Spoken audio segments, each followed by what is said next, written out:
tariki ya 6 Werurwe 1994 muri Stade Amahoro havutse isoko y'ibyishimo byageze mu gihugu hose. Rayon Sport y'umutoza Raoul Rushungu. Rayon Sport abakinnyi nka Murangwa Eugene, Mudeyi, Kayiranga Baptiste, Hategekimana Dieudonné, Tigana, Kazanenda, Kalisa Claude n'abandi batsindiye Al Hilal yo muri Sudani ibitego 4-1. Ibyishimo ni byinshi cyane kuri Stade Amahoro. Igitego cya gatatu Rayon Sport ikoze ibintu by'ibirori byinshi cyane, ikoze ibirori n'ibirori hano bayisezera gutyo. Uyu nuzo umukino wa nyuma mpuzamahanga ukiniye muri stade mbere yo ko jenoside yakorewe abatutsi mu 1994 itangira. Stade Amahoro yabaye ikoraniro ry'intera hamwe ahavaga ibyishimo, atangira gutanga ubutumwa bw'urwango.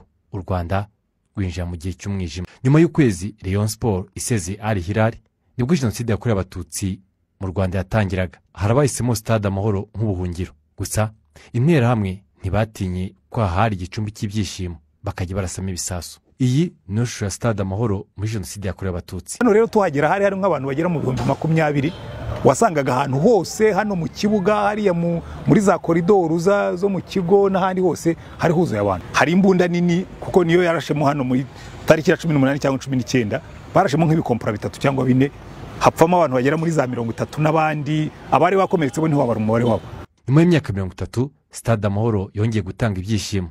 Nyuma y'imyaka 10 jenoside yakorewe abatutsi yahagaritswe, u Rwanda rwakwitike yo gukina igikombe cya Afurika bwa mbere mu mateka. Ubu Stade Amahoro ifite isura igaragaza icyerekezo cy'u Rwanda. Uramutse uri mu nzira zijya Nyamirambo ku yindi stade yari ifitiye runini imikino, ugasanga umubyeyi nk'uyu uri mu nzu yasenywe ahazwi nko kuri 40 yacitse intege, byagwa ishusho y'uko stade yarizwi nka regional nayo yaba yari imeze. Ubundi Stade Regional de Kigali yakiraga imikino itandukanye n'ibirori. Ariko ubwo jenoside yakorewaga abatutsi yatangiraga, habaye ihuriro ry'intera hamwe mbere yo kujya kwica abatutsi mu bice bitandukanye. Ni mu gihe abahungiye bo babujwe kwinjirana ikintu cyose cyabafasha nko kwirwanaho igihe byaba ngombwa.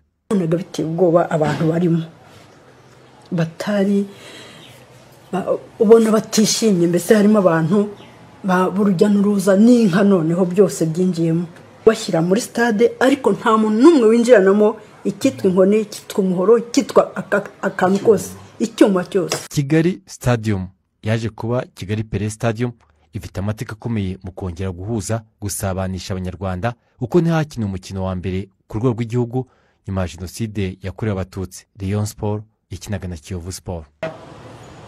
Abanyakuzi n'abakinnyi b'umupira abaro n'abakinnyi bakenze umuntu ashobora kubona muri uyu mujyi wa Kigali. Na ku ruhande rwa Rayon Sport hari Tigana, Kazanenda, Rondine, Mudeyi, Abiti, Akareva.